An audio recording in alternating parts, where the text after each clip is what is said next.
meeting again, and thank you for inviting me. I'm delighted to be here and to actually connect with each of you via Zoom. I'm in Payson, Arizona, and it's a beautiful place. I've been here 27 years, and this technology allows me to be there with you today, and I am grateful for that. So for the new year, I planned this talk actually in December. And for the new year and for the season of nonviolence, which just began January 30th, the title of my talk today is Newness of Life with Nonviolent Communication. So I want to say a little bit about nonviolent communication, and I'm going to call it NVC for short. So I'm saying NVC, not NBC, just in case, you hear me say it. So NVC is a process of conflict resolution that values and honors all of the needs concerned. And earlier, when your moderator was speaking about or singing about all needs being met, I mean, it just fit really well with my talk and my message and the ideas of abundance and ever knowing the truth that sets us free. So I met Dr. Rosenberg, who developed nonviolent communication in 1990 in San Diego. I went to San Diego to get my doctoral degree in psychology, and I wanted to do my dissertation on developing a language of non-defensive communication. And I thought, if we had a language of non-defensive communication, people wouldn't get sick and they wouldn't get ill so often because their immune system wouldn't have to be on such a defense all the time. And I thought, also maybe we wouldn't have so much war if people didn't have to be on defense all the time. So then I met Dr. Rosenberg, and it seemed like he had already developed this process. And so I talked to him and I studied this process for my dissertation. And it was really synchronistic. Everything about it was synchronistic and serendipitous, I guess that's the word. Turns out the chairman of my doctoral dissertation committee actually knew Marshall Rosenberg from Chicago, Illinois, from 20 years before. And also on my dissertation committee was, now I don't remember her name, it's been a long time ago, but she worked in La Jolla for the Carl Rogers Center. And Rogers, was a humanistic psychologist who really believed in the goodness of people. And so did Marshall Rosenberg. He believed that our nature is a giving nature. As long as we know that our needs matter and that we have 100% choice, we will want to give. We will want to contribute to others' well-being. So there's a spirit of newness of life that lives in the practice of NVC. So it's a language of non-judgment that emphasizes our choice, personal accountability, equality, and presence. It was interesting that the Rogerian form of active listening was a little different than Rosenberg's form of listening. And I got to witness, dialogue between, the Rogers Center and the Center for Nonviolent Communication in San Diego. And it was very interesting because what Rosenberg did is he made a format for us to follow so that we could hear with the ears and the language of the heart. And it's more precise than non-judgmental listening. So I want to share a few principles, and then I want to provide some examples to show how we can change our thinking and see a bigger picture with a fresh perspective. Anytime we want. Anytime we want. I think NVC gives us tools, not only to listen without becoming defensive, but to speak our truth without offending others. And also to help moderate our self-talk so that we feel more alive and we radiate that aliveness out to the world. So I'm going to tell you a few principles. The first one that I'm telling you about is our feelings are messengers of our needs. So this means my feelings are messengers of my needs. And likewise, your feelings are messengers of your needs. So I want to define feelings and needs so you have a clearer understanding of what I'm saying. I'll get there. But I first want to say positive feelings mean that we have needs that are being met. And negative feelings mean that we have needs that are not being met. An important part of this is that feelings are not caused by what someone else says or does, but whether or not our needs are being met. So if I feel satisfied, that's a positive feeling, then my needs are being met. If you think about Thanksgiving dinner, that's an easy one. You eat and you feel full and you're satisfied, right? Or you're hungry and you want to eat. So it's kind of like that with feelings. Emotional feelings are like physical feelings. So let's say I'm feeling resentful. Well, that could be a message that I have a need for autonomy, to make my own choices, not to do what someone else tells me to do when they tell me to do it. Or let's say I'm feeling discouraged. Perhaps I have a need for encouragement or support. What if I'm feeling disappointed?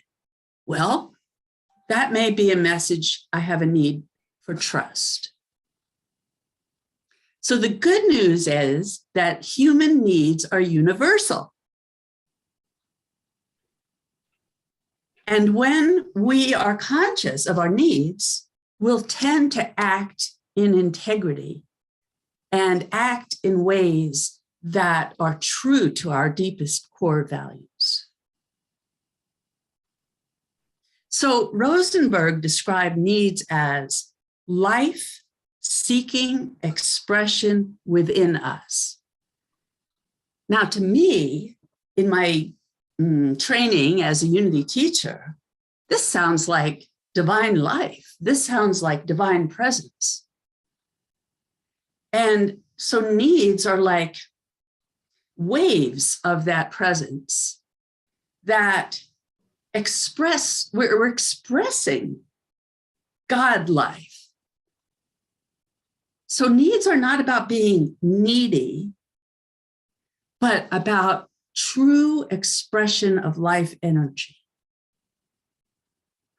And we all have the same needs. That is the beautiful part. So we can use needs language as a common bond between us. And the other good news is conflict does not exist at the need level because we all have the same needs. Conflict exists at what's called the level of strategy, actions people take to try to meet their needs. And here's another piece of good news. No matter what anyone says or does, it's an attempt to meet a need. If we know that, and we can hear with the ears of the heart, we will feel a sense of oneness with whoever it is because we have the same needs. So what I found out from experiencing this process and doing role plays where I was a participant is when I realize what I'm needing in the situation, I will know what the other person is needing. So self-empathy becomes a bridge to empathy for others. It's so beautiful and magnificent to cross that bridge. I've lost my picture. Oh, here I am. I'm back. Okay, so here's a key. Looks like I'm frozen. Okay, here's the key. All judgments are tragic expressions of needs. That's what Rosenberg taught. All judgments are tragic expressions of needs. And we can translate judgments into needs. And we can move from the paralysis of analysis up here into the heart and belly, into life expression when we do that. We do not have to become defensive or take things personally ever again. Ever again. So the judgment is usually the opposite of the need. It's very easy to understand this, and putting it into practice does take effort and commitment and willingness to see things differently. So, example, I judge someone as rude. What's my need? What's the opposite of rude? Well, the need is beautiful. It could be for respect. It could be for consideration. It could be a need for me to be heard, for me to contribute to somebody else's well-being. It's the opposite of the judgment. Let's say I judge myself as selfish. What's the opposite of selfish? My need is beautiful. I want to contribute. I want to share. I want to connect. You see the beauty of needs?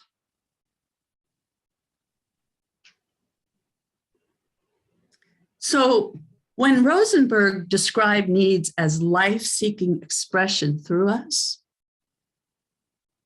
he also reminded us, you don't want to be a nice dead person. I'm glad you heard that. I'm glad you heard that.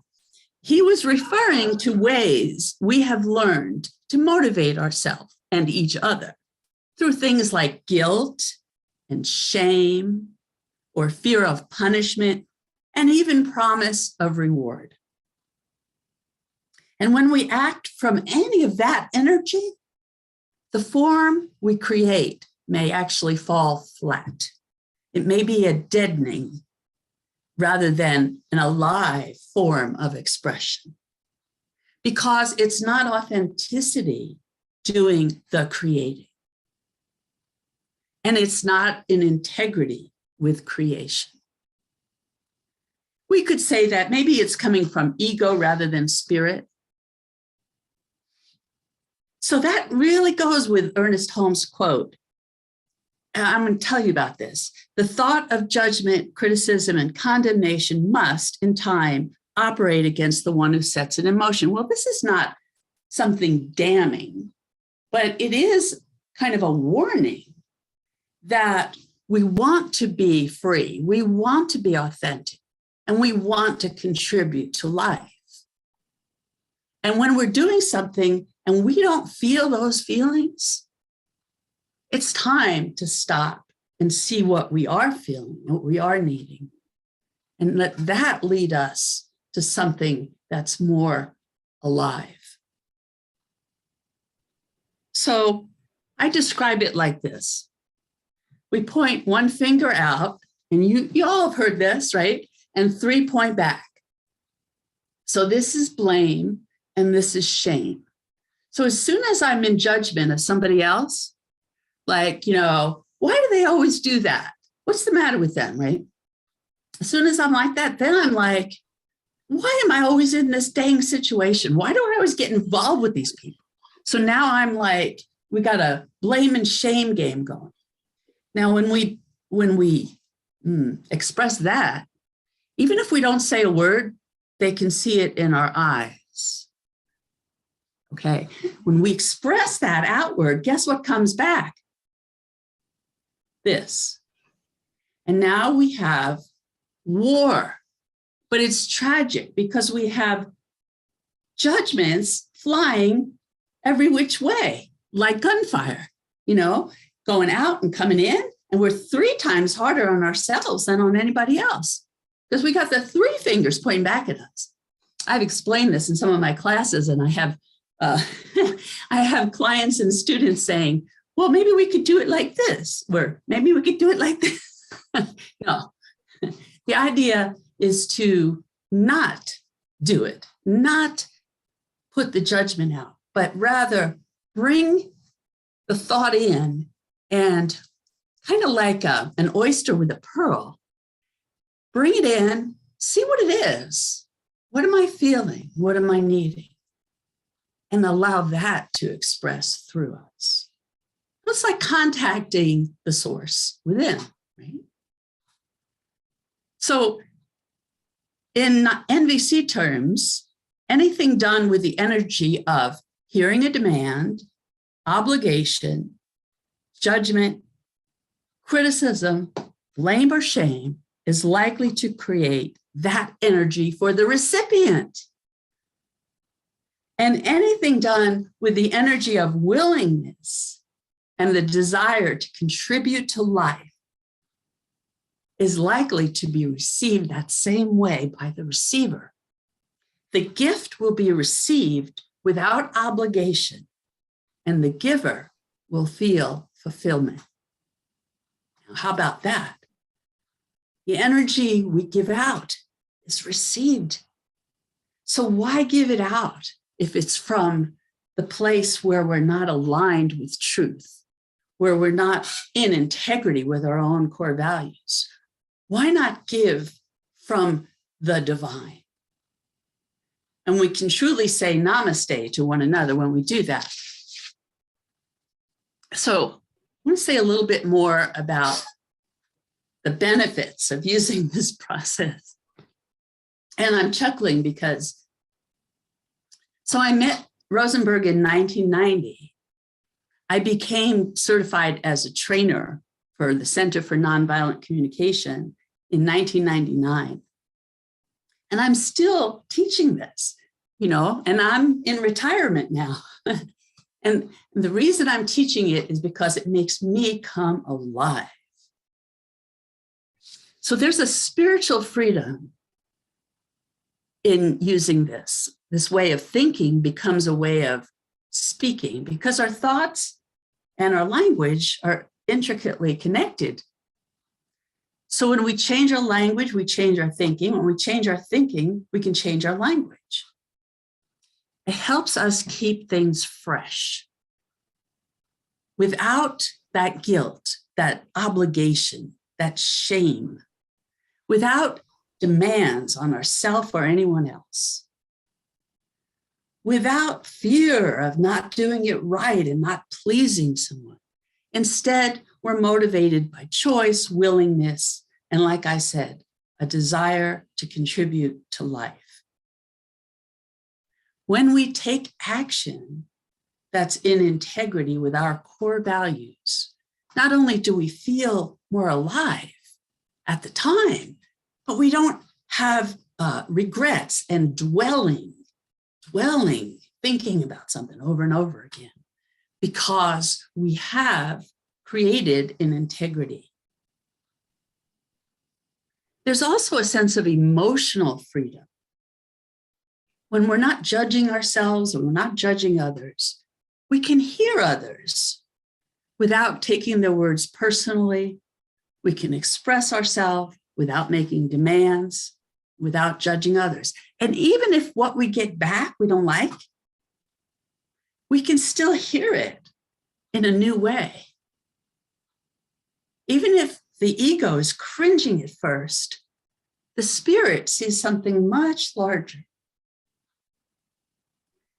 So we can communicate with presence, and it's so freeing to speak your truth with authenticity and to choose actions that really make you feel good about life. And when our self-esteem increases, guess what? Then we have more ability to manifest our potential. If you remember Maslow's hierarchy of needs from Psych 101 in college, self-actualization was at the top of the pyramid, but our esteem needs were before that. So when our esteem increases, then we want to do more. We want to contribute more. We feel more fulfilled. We have purpose. So remember this, we can use needs language to resolve conflict, whether it's internal or external. So let me give an example. Okay, suppose I hear a criticism or a judgment. Let's say somebody says, I talk too much. Well, at first I might, have a little shock. Somebody said that to me, you talk too much. I might, the wiring in our system is set up to, run or fight when we think we're under attack, right? Well, if I listen for my needs instead, I might discover I really have a need to be understood. And then I can discover, hey, this other person has a need to be understood also. And that's why they said I talk too much, because they also have a need to be understood. Now, we can take turns. We can take turns understanding each other once I get this. But self-empathy, like I said, becomes a bridge to understand the other person. And then I'll likely look for ways where we can both be understood. I might say, can you tell me what you're hearing me say? Let me tell you what I'm hearing you say. I have a need for understanding, and I hear that you do too. Let's see how we can talk to each other and get that need met right now, shall we? Or suppose I have a judgment about my own behavior. Let's say I was the one telling myself I talk too much. Well, I can hear my own needs. And perhaps if I'm telling myself I'm talking too much, I might have a need for connection with whoever I'm talking to. And just knowing that's what I'm needing, underneath that judgment is this beautiful life energy seeking to express. And then I might even consider a different strategy so that need could be met. For example, I might pause and ask for feedback and comments in order to increase that connection. Well, we make these choices all the time, but it's being aware. It's being aware of how we're reacting and how we could interpret and see things from a bigger picture, one that helps connect us rather than keeps us feeling separate or apart. So I am doing a 6-week course on Zoom on nonviolent communication as a spiritual practice. And it is sponsored by Unity of Payson. And if you would like information, you can go to unityofpayson.org and click on event registration. The first class begins February 15th, the day after Valentine's Day. It's a Tuesday, and it's 4 p.m. Mountain Standard Time. Well, today I discovered I'm an hour later than you guys, so it would be 3 p.m. your time. So I was ready to go at 8:45 your time today. And I was like, why can't I get on Zoom? It's 9:45. So that's about it. unityofpace.org. And you can try just the first class if you'd like. You can register just for the first one, or you can register for all 6, either way. And I'd love to see you there. So I say namaste, and I can do the meditation whenever it's time for me to do that. Thank you.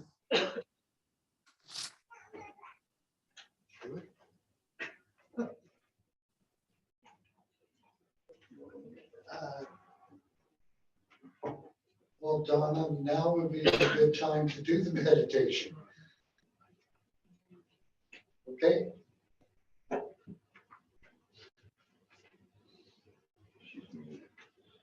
Oh, she's gone. You're here, though. I'm not sure. Wait, Donna, can't. Somehow she muted herself. Yeah, I she think muted herself. She doesn't know. Oh, sorry, I heard you say I muted myself. What I was saying is at Unity of Payson, we often do a kind of a slow song before the meditation. And but we can still do it without the song. So that's what I was saying. So let's get ready for meditation now. Let's take some slow, deep breaths and long exhales.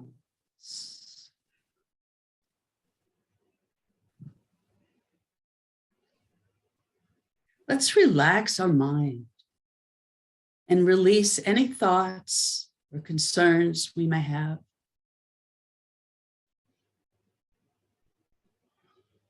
Let's close our outer eyes if you're comfortable with that. Or if not, fix a soft gaze downward so that our mind doesn't wander.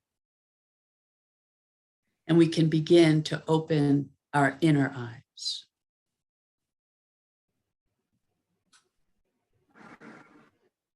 That's it. I get the last 2 words. Darn it.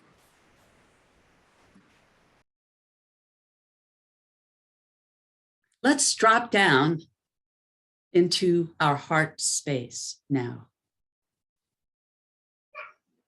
Imagine with me a gentle, loving feeling of warmth and light, whatever color light you choose, forming in our heart space. And let's allow it to rise up within us, to radiate outward and to wash over us. Like a fountain, allow it to flow. And now let's see that warmth and light flowing upwards toward our crown and out. Higher now, through the roof, into the sky.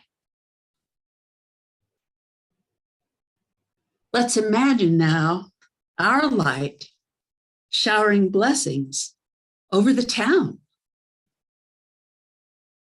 over the state, over the country, and all around the globe. At this time, you may speak the name of loved ones that you wish to bless, or hold their names silently to yourself.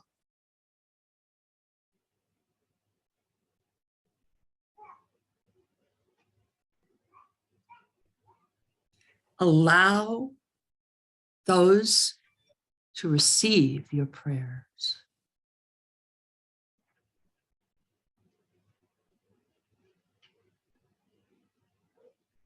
In the silence.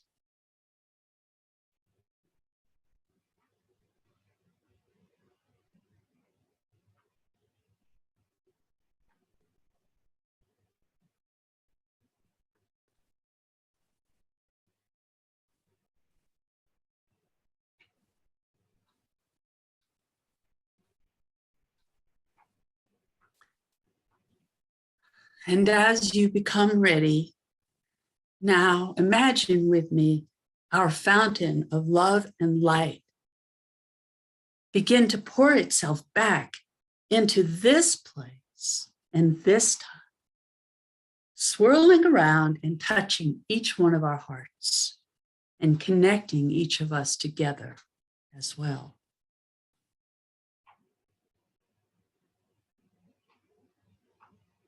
So now, as we bring our consciousness back to this place and time, we allow the presence of the divine to shine forth in our midst as we gently open our eyes. And we say namaste, and so it is. Amen. Thank you.